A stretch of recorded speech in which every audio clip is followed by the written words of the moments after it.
And from Lagos, let's turn attention to Abuja, where a 7-day flood alert has been handed down to some states following the opening of the Lagdo Dam by Cameroonian authorities.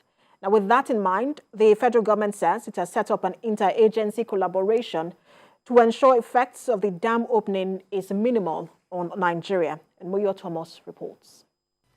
The federal government on Monday confirmed that Lagdo Dam has been opened by the Cameroonian authorities and that all the frontline states may experience flooding within the next 7 days.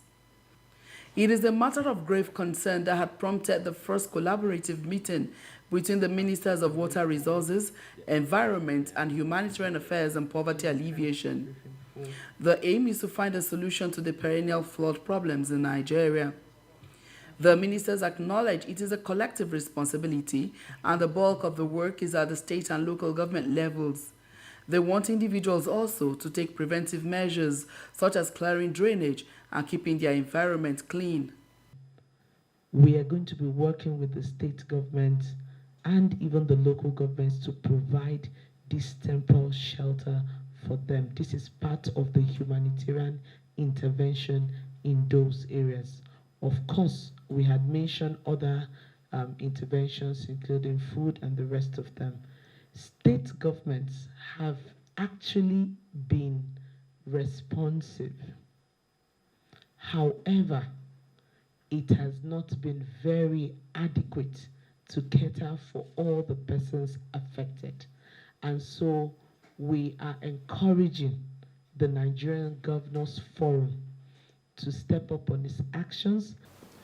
Removing unwanted structures that are blocking waterways and also keeping the environment clean to reduce the menace of flooding, as the government at its own end is putting 1 or 2 measures in place for total eradication of this flooding. We are issuing hourly warning alerts on floods, not only with respect to the River Benue, but in most parts of the country, including River Niger, and even in the south of Nigeria, we're issuing hourly alerts. The ministers are quick to assure that the water level is not a threat yet and that measures are just being put in place should rain volumes increase. The meeting has now gone into a closed-door session where they will come up with recommendations to be forwarded to President Bola Tinubu on efforts to mitigate and prevent further flood disasters in Nigeria. Moyo Thomas, TVC News, Abuja. And there seems to be no end in sight with the crisis rocking the New Nigeria People's Party, as a group within the party on Tuesday suspended the NNPP flag bearer for the February the 25th presidential poll, Rabiu Kwankwaso.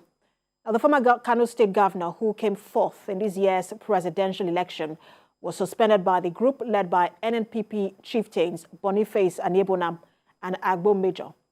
The group led by Mr. Anebonam and Major suspended Mr. Kwankwaso at a special General Assembly held at the Rockview Hotels in the Apapa area of Lagos State. The group said material evidence in public affirmed that Mr. Kwankwaso was involved in anti-party activities in various meetings with candidates of different political parties. The group also said Mr. Kwankwaso's political hobnobbing earned him 6 months suspension pending the outcome of investigation by a disciplinary committee. As the federal government is ensuring minimal effects from the proposed opening of Lagdo Dam in Cameroon, about 40,000 farmers in 3 local governments in Adamawa State have been empowered with food processing machines and post-harvesting equipment by the German government. The intervention is in collaboration with the state government and an NGO, Nuru Foundation Nigeria, aimed at boosting the state food production. And TVC News Wolabi Adenusi filed in this report.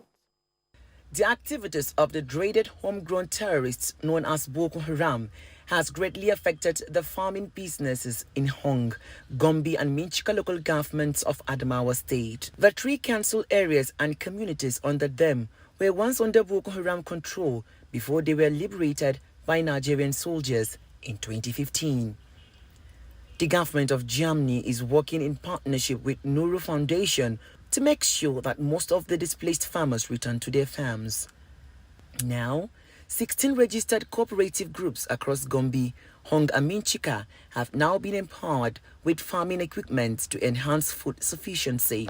Speaking at the flag-off exercise at Gombe, the Managing Director Nuru Foundation said the intervention to the farmers is to renew their hope and challenges of food security in the country. The German Ministry for Economic Cooperation and Development, BMZ, and our co-implementers, the German Agency for International Cooperation, GIZ, for their show of true partnership, support, and funding of this project that economically empowers our people. Her remarks, the German ambassador to the country said the collaboration effort has recorded positive results by fostering economic growth, promoting sustainable agriculture.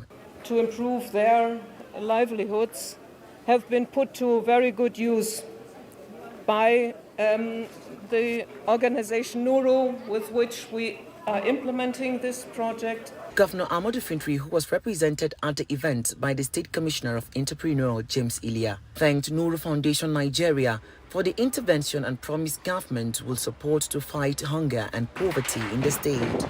The beneficiaries have this to say. A machine is with us. We can do it at our own convenience, and it will bring income to us. I thank God, I thank the opportunity to give us everything. President Bola Tinubu has appealed to foreign partners to invest more in the nation's agricultural sector.